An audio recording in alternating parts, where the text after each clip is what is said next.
Hi!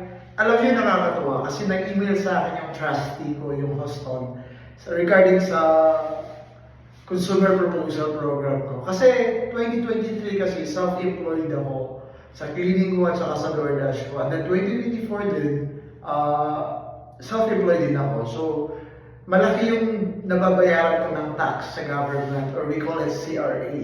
So, nag-email sa akin kasi kakatapos ko lang nagpa-compute 2025 kasi yung computation para sa 2024 ko. So, syempre nag-a-add doon yung utang ko sa 2023, and then yung sa 2024 naman na tax computation, may utang din ako kasi yung self-employed din ako. So, kasama na siya sa utang ko sa consumer proposal. So, nag-email sa akin na added na siya. So, zero na yung utang ko sa CRA siya.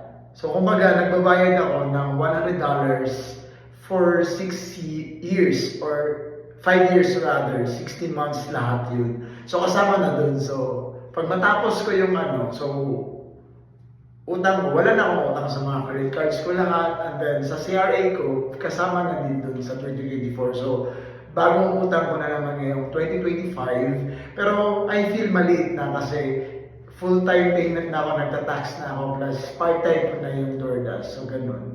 Ang hapsaya.